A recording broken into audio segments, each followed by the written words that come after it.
is up, retro gamers? Nintenjoel here once again, and I have another pickup video because, as I said in my last pickup video, I had a couple backed up here, so here's another one, and I'm just gonna get right to it. First one is another funny story. So, I picked this game up at a game store for $5 and was pretty impressed to see it there, even in the horrible shape that it's in. This is Skull Monkeys, and it is completely sun-faded, but it still has the holographic CD case, and the disc was in okay shape, except for it does have stickers all over it, which sucks. But $5 for Skull Monkeys, no matter what condition it's in, is very good, because the actual disc was in good condition, nice playable condition. So that was pretty cool in itself, but the funny part about that is not too horribly long after I found that at a game store, at this place in town, it's kind of like an indoor flea market. I was digging through games, and I saw at the top of this rack just the very end of a label of a game, and I saw a PlayStation, and I literally thought to myself, wouldn't that be cool if this was a uncommon or rare game? I pull it out, and no joke, Skull Monkeys, in way better condition, in complete condition. Very nice. I didn't mention the other copy that I have. The booklet was just the shell of the booklet. It was literally the first and last page, and everything in the middle was gone. This one even had an advertisement in it. It's completely, like, almost brand new, and believe it or not, this one was even cheaper. This was $3. And these guys usually know their prices too. So yeah, Skull Monkeys and Skull Monkeys. The worn out copy plays perfectly and is up for trade if anybody happens to be interested in it. It is a side-scrolling action game that is quite humorous and looks pretty fun. I played it for a little while and it was pretty fun. Kind of reminded me of Oddworld a little bit. But yeah, that one's up for trade. The faded copy, like I said, it does play fine.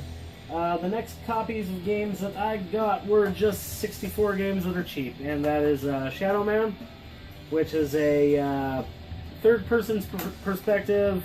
Looks like almost kind of a puzzle-ish element, and I've never played it before, but it kind of reminded me of Legacy of Kain a little bit. I don't know. I could be wrong. Let me know if you've ever played that game before, because I have not. I've never actually even heard of it until I picked it up. And then the other one is something I have played, but a very long time ago, and that's 1080 Snowboarding. I don't usually like sports games. This one's really good. This one ranks up there with Tony Hawk 1, maybe. Maybe not quite as good as Tony Hawk 1, but 1080 Snowboarding is definitely a lot of fun for just a cheap, sports game.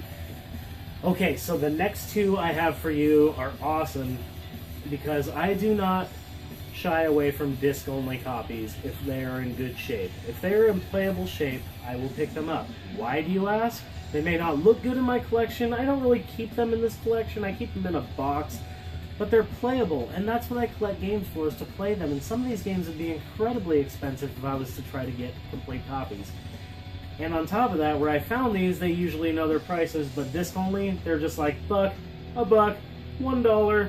And yeah, that's how I score games like Clock Tower for $1.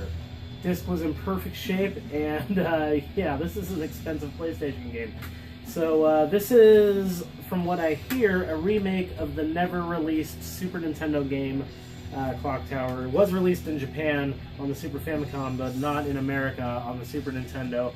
Anyways, I'm not positive about that. You guys can correct me on that too, but I believe it's a remake for PlayStation, and not hailed as quite as good, but still expensive, good game that is hard to find, and $1, you can't beat that, whether it's got a cover or not, and it plays perfectly. The next one I got was same story, same place, different time though. And this is Diablo on PlayStation, disc-only copy, and this one was perfect disc, plays great, and a really hard-to-find game. This one fluctuates a lot in prices. I've seen this go for $60 before, but recently it's been about $30, and sometimes it goes up to $40. It just kind of fluctuates a lot, but either way, another awesome game that I can play for $1 that would normally cost me a lot of money. The next game is not very impressive at all, and even the label is not impressive at all, but I think this was like $1. And I was like, I don't have that game, so I guess I will get it, because I do collect mostly Super Nintendo games if I can help it. I collect games for all systems, but my favorite system of all time is Super Nintendo, and I'd really like eventually to maybe have a full Super Nintendo set, maybe even the sports games I might be willing to get for that system. We'll see. I'm pretty against sports games. This one's a crappy game, though. And I did pick it up with no remorse. It's Real Monsters from Nickelodeon. And one thing I noticed that's unusual about this, and not a lot of carts have this, is they have the important information actually engraved in the plastic on the back of this one.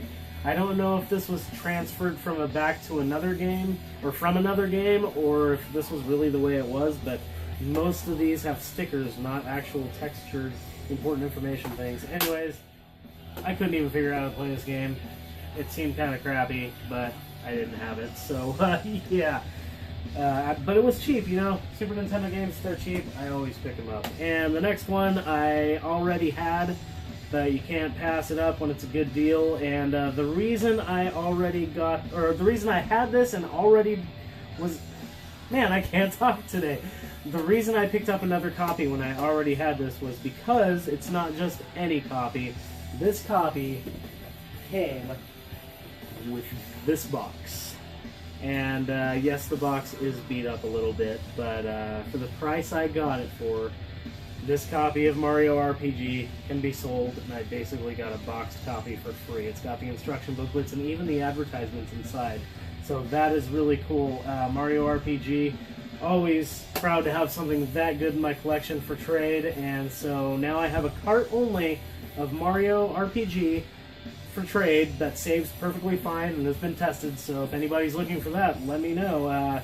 So far I haven't traded with anybody on YouTube except for Scott from JHMDF, another great channel by the way, but I would love to trade with more people, so if you guys are ever interested in something that I might have, or not, especially if I say it's for trade, let me know. Shoot me a comment. The last thing I have for you is another one that I got as a replacement. Lufia 2 Rise of the Sinistrals. This is one of the best RPGs on Super Nintendo, and therefore maybe one of the best games in existence, in my opinion. Lufia 2 is really, really good. Fairly Final Fantasy-ish, but with puzzle elements, and you see your enemies on the screen when you're in dungeons, but not when you're in the overworld. It's amazing. The puzzle elements are really, really fun. It's just an all-around great game. Anyways, I already had this cart, but a friend of mine, via another friend of mine, wanted to sell his, and his friend got a hold of me, and he came down to my work and gave this to me, and I replaced my old copy of Lufia 2, which had a very, very faded label. It's already been sold, so no trade on that one, but very proud to have a very nice copy of Lufia 2. And I paid $30 for that one, which seems high, but that game sometimes commands a $70 price tag easily. So, definitely one of my better pickups as of late. Just a lot of cool games. This was actually picked out over a small amount of time, but, you know, this was kind of my odds and ends video where I had stuff I just picked out that I definitely wanted to show you, like Mario RPG and Lufia 2, and then a few older pickups like these Clock Tower and Diablo disc only were a little bit older, but yeah, now that I have that out of the way, I only have a couple more pickup vids to do until I pick up more games.